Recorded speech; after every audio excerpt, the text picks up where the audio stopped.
చంద్రబాబును శాసనసభాపక్ష నేతగా ఎన్నుకోవడం జరిగిందని గుంటూరు పశ్చిమ నియోజకవర్గ ఎమ్మెల్యే మాధవి అన్నారు. ఇది ఒక చారిత్రాత్మకమైన విజయం అని చెప్పారు. ఎలాంటి కక్ష సాధింపు చర్యలకు పాల్పడకుండా అభివృద్ధి కోసం పనిచేయాలంటున్న మాధవితో మా ప్రతినిధి Anil face to face. A conversion హాల్లో కూటమి శాసనపక్ష సమావేశం ఈ రోజు జరిగింది. శాసనసభ అధిపతిగా అధ్యక్షుడిగా చంద్రబాబును ఎన్నుకోవడం జరిగింది. రాష్ట్రంలోని అన్ని నియోజకవర్గ ఎమ్మెల్యేలు కూడా ఈ సమావేశం హాజరయ్యారు. అలానే గుంటూరు వెస్ట్ నియోజకవర్గ ఎమ్మెల్యే మాధవి ఉన్నారు. అయితే మేడం, అసలు లోపల ఏం జరిగింది? అధ్యక్షుడు ఇవాళ యునానిమస్గా మాన్యశ్రీ నారా చంద్రబాబు నాయుడు గారు కూటమి అభ్యర్థులందరమైన మేము ఎన్నుకోవడం జరిగింది.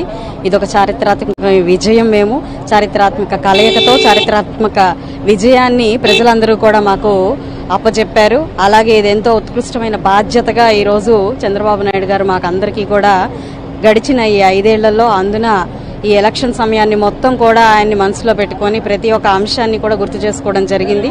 మా మీద చాలా బాధ్యత ఉంది కాబట్టి ఎలాంటి కక్ష సాధింపులకి ఈరోజు మనం పాల్పడకుండా ముందు అభివృద్ధి కోసం, ప్రజా శ్రేయస్సు కోసం పని చేయాలి. అందరూ సంయమనం పాటించాలి. ఎంతో బాధ్యత మన మీద ఉంది కాబట్టి పనిలోకి వెళ్ళిపోదాము అని చెప్పి ఈ దిశానిర్దేశం చేయడం జరిగింది. అయితే ప్రధానంగా అక్కడ కొన్ని గత ప్రభుత్వంలో నిధులు మళ్ళీ అవన్నీ కూడా సమీక్షించుకొని చర్యలు కూడా ఉంటాయన్నారు చట్టపరమైన. దీని మీద ఇప్పటికే ఒక 10-20 ఏళ్ల వెనక్కి వెళ్ళిపోయిన రాష్ట్ర పరిస్థితుల్లో నుంచి మనందరం బయటికి రావాలి.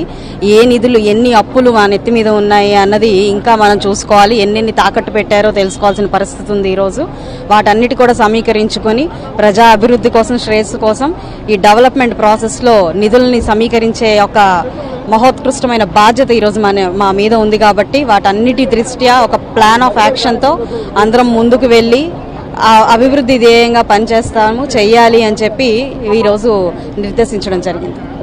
రేపు సీఎంగా ప్రమాణ స్వీకారం చేయబోతున్నారు. అసలు ఎంతమంది ఎస్టిమేషన్ ఏమన్నా చెప్పారా?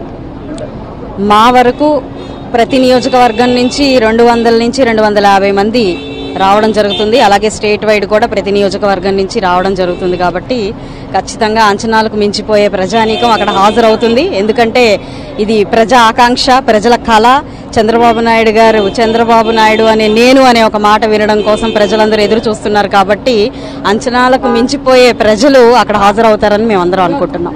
అయితే మొత్తం మీద చూసుకుంటే రాష్ట్ర అభివృద్ధి, గత ప్రభుత్వం చేసిన అప్పులు, వాటన్నిటి మీద సమీక్ష చేసిన తర్వాతే చక్కగా రాష్ట్రాన్ని పరిపాలనకు తీసుకెళ్తామని నారా చంద్రబాబు నాయుడు చెప్పినట్లుగా గుంటూరు వెస్ట్ ఎమ్మెల్యే మాధవి తెలిపారు.